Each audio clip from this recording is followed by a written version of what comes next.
Hey, my name is Attorney Walter Hnot III. I'm with Disability Resolution PA, an Orlando, Orange County-based Social Security Disability law firm. Let's go ahead and begin. CE debriefing video number 2, consultative examinations, bottom line, things you need to consider when notifying the SSA about how your consultative examination went. Why do we do this? We do this because we want to show the SSA, A, that we're alive and well, and thinking of issues that could have occurred, and if we need to, we're opening up the door to being able to essentially discredit that doctor that was hired on behalf of the SSA and ME. That's part of the CE, consultative examination. I'm a little bit sick right now. Okay.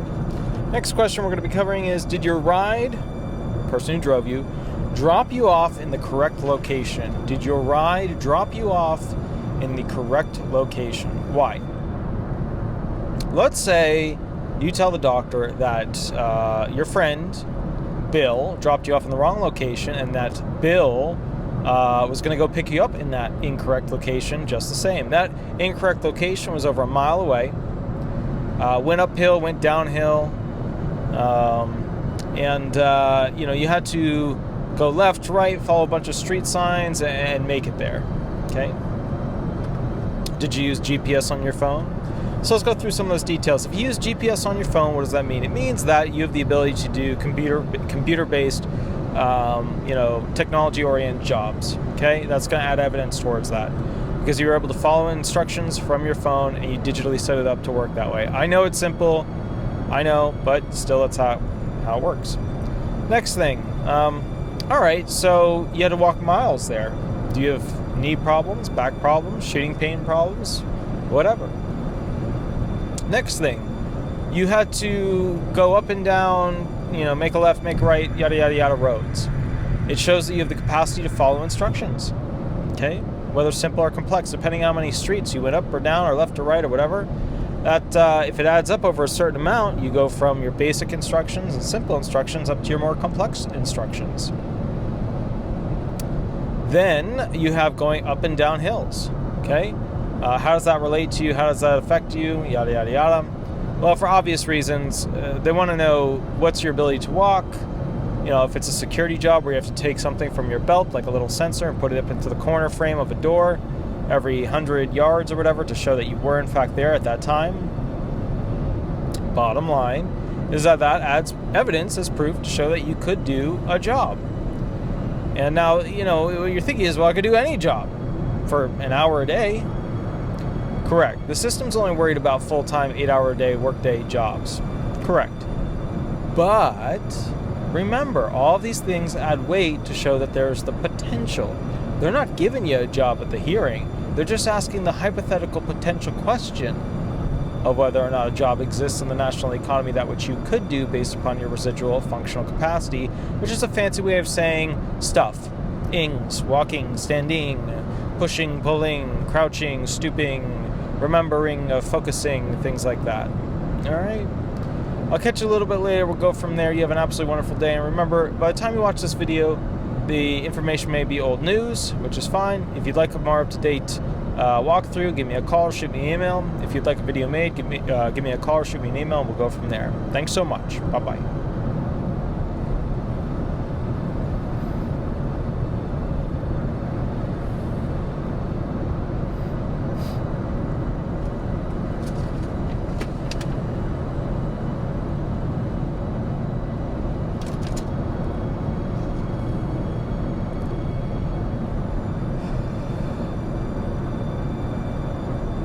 Hey, my name is Attorney Walter Hnot III. I'm with Disability Resolution PA, an Orlando, Orange County-based Social Security Disability law firm. Let's go ahead and begin. Okay. CE debriefing video number 3. What do you need to know about your consultative examination? And, basically things that you need to let the SSA know about or things that you should be aware of because they will sneak up on you in your ALJ brief or the medical report from the ME medical expert at your CE. CE stands for consultative examination. Let's go ahead and begin. How long was the ride to the medical facility? All right, this question is a lot of things, but to boil it down to the main thing, it's how long can you sit, okay? Can you sit for an extended period? Can you sit for 30 minutes, an hour, 2 hours, 20 minutes, 15 minutes? Are you able to sit? it is wise, if it is true, to say while you're in there that you had to shift multiple times in your seat while traveling to the medical facility if you have problems such as back issues, knee issues, blah, blah, blah, blah, blah. Okay? Why? Because if you are a person that just walked into that office and said, it took me 45 minutes to get here via bus, okay, then that is proof, if you don't follow that up, that you were able to sit there without issue for 45 minutes. And that's a problem. Because now we're getting very close to that 60-minute, category. And in that 60-minute category, we're talking about you were able to basically sit doing sedentary-based work for 60 minutes without issue. Which means that we're starting to erode the possibility that you would be off task for any period of time.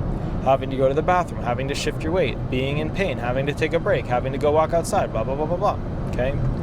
So just think about that. I'm a little sick right now, so I'm really tired because I've been painting and installing a hitch, and then I was doing a lot of boating, And the Fort Lauderdale boaters, I don't know what's their problem, but the people up the New River, I was going 3 miles per hour and they were screaming at me to slow down. So they did this to a bunch of other boaters who all gave them the bird. But, I can understand what the relationship is now. At first I was like, wow, these people are really rude. Now I understand they're just communicating with each other. And that's how they always do it. Some people are going to scream you're going too fast. The boaters reply one way, they reply another way, and it goes back and forth until they both pass each other. Either way. But it was interesting. It was a totally different cultural way of boating, but, of seeing it happen. But anyways, guys, I'll catch you a little bit later. If you want the most up-to-date information, or you want to ask me a specific question, or you want a video made, give me a call, shoot me an email. Please don't post your information directly into the bio area of YouTube, because that would kill off any potential attorney-client privilege that we would have if you were to hire me. And always remember, you don't need to hire me. You can always go with some other attorney. However, if you want a free consultation, all consultations are free. All right, I'll catch you a little bit later and we'll go from there. Thanks so much. Bye-bye.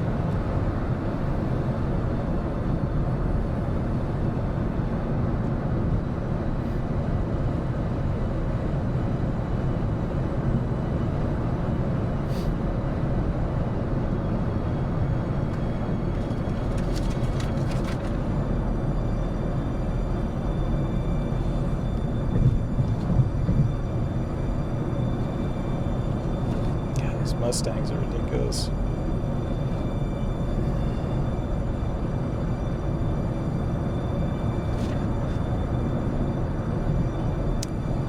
Hey, my name is Attorney Walter Rudolph Hnot III. I'm with Disability Resolution PA. We're going to go through and do post-CE debriefing video number 4, things that you need to know or tell your doctor or the medical expert paid for by the SSA during your consultative examination to explain your disabling factors so that they properly put into the diagnostic impression the limitations that you do in fact have. Let's go ahead and begin.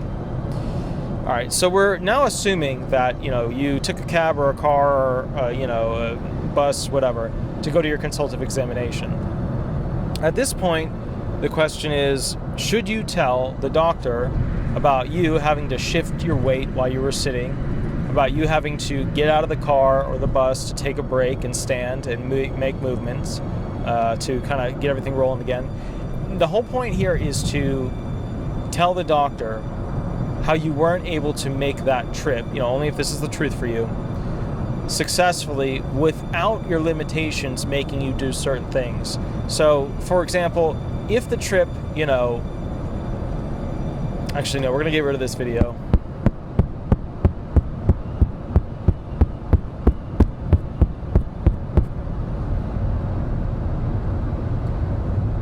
Hey, my name is Attorney Walter Rudolph Hnot III. I'm with Disability Resolution PA. Let's go ahead and begin. It's video number 4 for consultative examinations and things that the doctor should know before you go ahead and leave their office when doing your consultative examination. All right, so let's say the SSA sets you up, schedules you for, I'm just going to go ahead and rotate this a little bit, schedules you for a CE, which is a consultative examination with an ME, medical expert, on behalf of the SSA. What should you be telling them? Look, if you were driving there or in a cab or in a bus and you have back issues or leg issues or whatever, you need to explain to them all the times that you stood up during the trip or all the pain that you experienced during the trip. or how you had to get out of the vehicle and take a break and stand or lay down or whatever during the trip.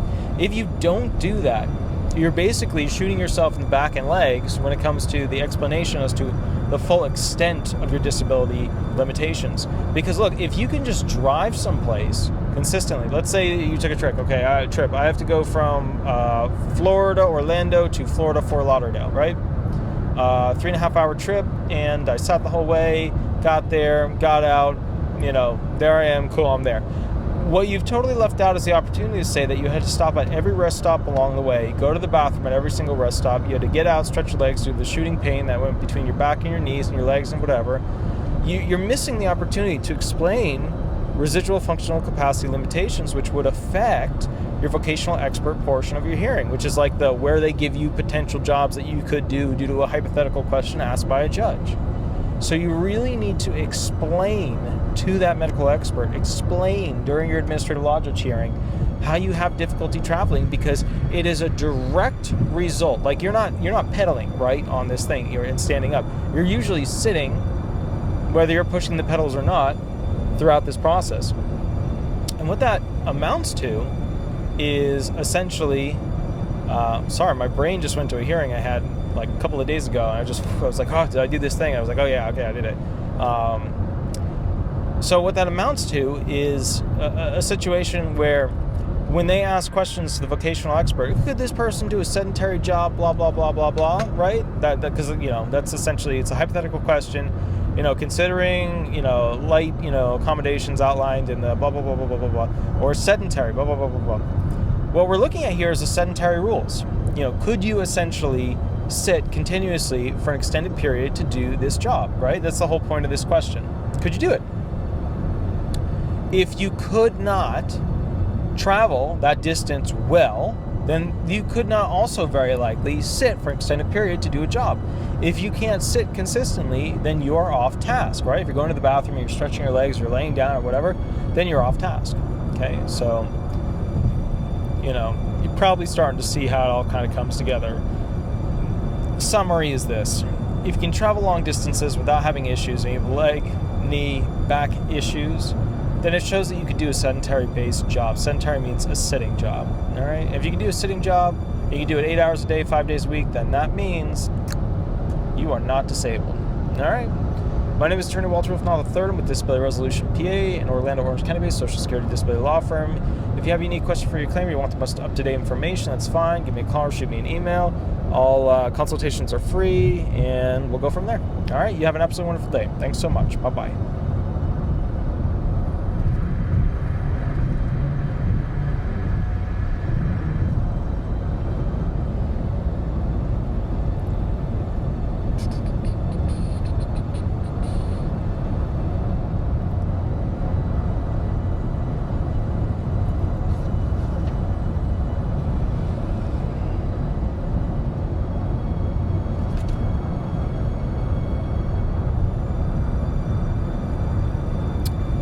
Hey, my name is Attorney Walter Hnot III. I'm with Disability Resolution PA. Did you use stairs or an elevator to enter the medical facility for the consultative examination that was set up and paid for by the SSA? All right, so now we're on question 5 of the post-CE debriefing form. Did you use stairs or an elevator or an escalator? Why? If you used an escalator, okay, or an elevator, it does not allow them to use the whole identity that you were climbing a story of stairs, even with all of your arthritis / knee / back / whatever disabilities. Okay? Remember, they write this stuff down. You made it up a flight of stairs to get to their office upstairs. Yada, yada, yada. Hey, did you take the elevator up? How did they go? Da, da, da, da, da. They're really asking you is, are you able to utilize the stairs consistently? Because that shows evidence that you have the ability, even with this arthritis, to do work in the national economy for a full-time job, which means you are not disabled, all right? So that's something to consider.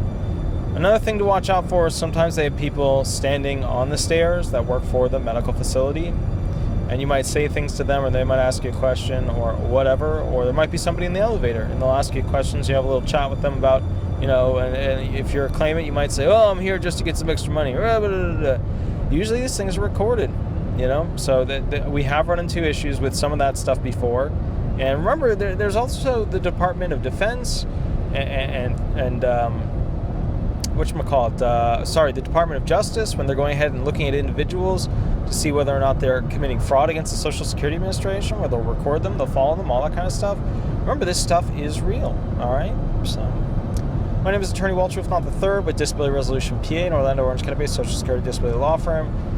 You have an absolutely wonderful day, and remember, by the time you watch this video, if you want the most up-to-date information, or you have a unique question for a unique claim, or you want a free consultation, and all consultations are free, that's fine. Shoot me an email, give me a call, and we will go from there. Thanks so much. Bye-bye.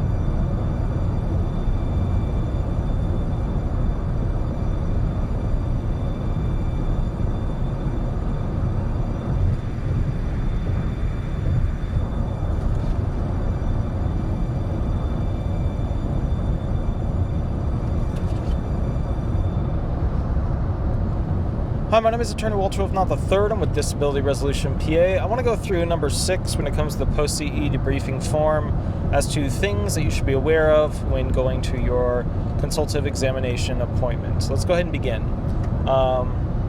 Did anybody speak to you before or during the process for which you went to your consultative examination? So, like, did somebody talk to you? Like, you had a cab set up for you by the SSA, you spoke with the cab driver a lot, or for example,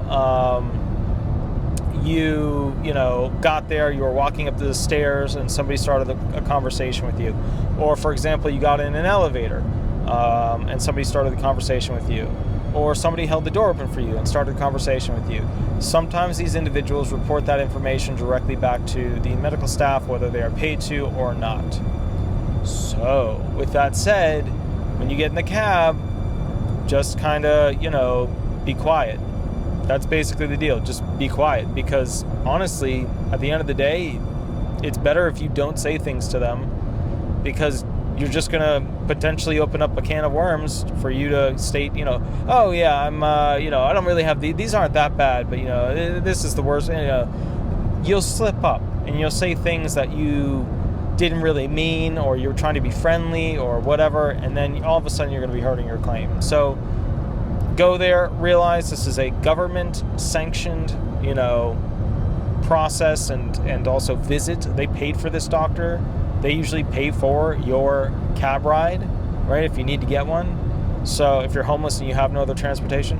So please realize at the end of the day that this is a government sanctioned activity, and I really, really need you to just, be quiet when you go in front of these different types of people who may be trying to strike up a conversation with you, because you have a right to be quiet.